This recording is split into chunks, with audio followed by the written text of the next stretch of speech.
Reverse thinking, changing the world. The people who change the world are not the most daring. Introduction. If I asked you, what do Steve Jobs, Elon Musk, or the people who have changed history have in common? Most of us would answer, they are geniuses, they are extremely daring, or they were born to succeed. I used to think so too, until I read Adam Grant's book, Reverse Thinking, Changing the World. And what surprised me was the people who created the biggest changes were not the most risk takers. They weren't the ones who always broke the rules. They just had one special ability, to dare to question things that the whole world takes for granted. That's what changed history, and perhaps it could also change your life. Chapter 1. The different are not rebellions. From a young age, we are taught to obey, to follow instructions, to walk the safe path, go to school, get a job, stability, then retire. But Adam Grant poses a question. If everyone walks the same path, who will create a new path? He calls them originals, not because they are strange, but because they dare to think differently. Not to rebel against everyone, but to find a better way. That's the first difference. Chapter 2. They are not as reckless as you think. This is what surprised me the most. I always thought that highly successful people take it all. But Adam Grant points out the opposite. Many famous entrepreneurs don't quit their jobs immediately. They keep their stable jobs while quietly building their projects. Why? Because they don't love risk. They just know how to manage risk. Successful people don't jump off a cliff to see if they can fly. They build their wings first. Then they jump. Chapter 3. Great ideas aren't born the first time.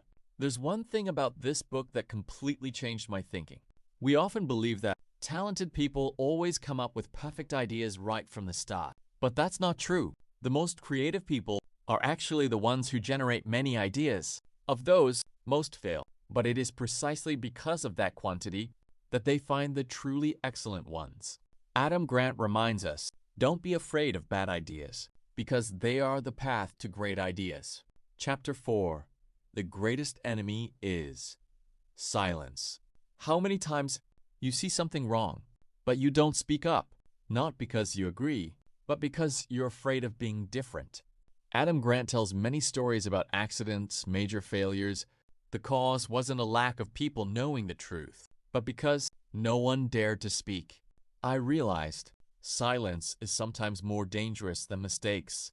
The world doesn't change because of people who only nod. It changes because of people who dare to speak. Chapter 5. Doubt your own beliefs. This is a lesson that made me think for days. People often like to find evidence to prove they are right. But Adam Grant says, truly capable people always look for reasons why they might be wrong. That's not a lack of confidence. It's a growth mindset. When you dare to change your perspective, you will grow faster than anyone else. Chapter 6. Procrastination isn't always bad. This chapter might surprise many people. We always hear, act now, don't procrastinate. But Adam Grant argues, in creativity, a little procrastination is sometimes an advantage. It gives the brain time to connect seemingly unrelated ideas. Many great inventions don't appear while working, but while people are walking, while showering, while resting. That's when the pieces connect. Chapter 7. Nurturing people who dare to be different. Adam Grant isn't just talking about individuals. He's also talking about parents, schools, businesses. He argues, don't just praise children when they're well-behaved. Encourage them to ask questions. Don't just reward employees for obedience. Listen to dissenting opinions. An organization full of people who agree is very prone to mistakes. An organization with diverse perspectives has a greater chance of creating breakthroughs. Chapter 8. What really changes the world? As I read the final chapters, I suddenly understood the world isn't changed by big ideas. The world changes because of people brave enough to turn those ideas into reality. Many people dream. Many people see the problem, but only a few dare to start. That's what makes the difference. Conclusion.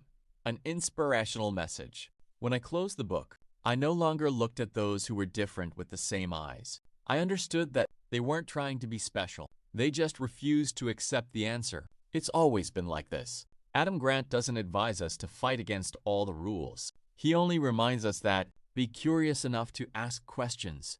Be humble enough to change your mind, and be courageous enough to act when you believe you can create something better. If you only remember one thing from this book today, then remember this. Every revolution in history began with a person who dared to think differently. The first person to believe that the earth revolves around the sun. The first person to believe that humans could fly. The first person to believe that a computer could fit in a pocket. Initially, they were all doubted, mocked, even opposed. But history is never written by those who simply follow the crowd. It is written by those brave enough to question. Perhaps right now, you also have an idea, a project, a dream, but you're afraid others will call you crazy. Remember, every great idea was once considered absurd. The only difference is that some people give up and some people persevere until the whole world changes its mind. Who knows? The idea that only you believe in today is precisely what will change your life, or even changing the world. Because ultimately, the world-changing people aren't the strongest. They are the ones who dare to think differently and dare to start before everyone else. Please subscribe to the channel to listen to great books every day. Thank you.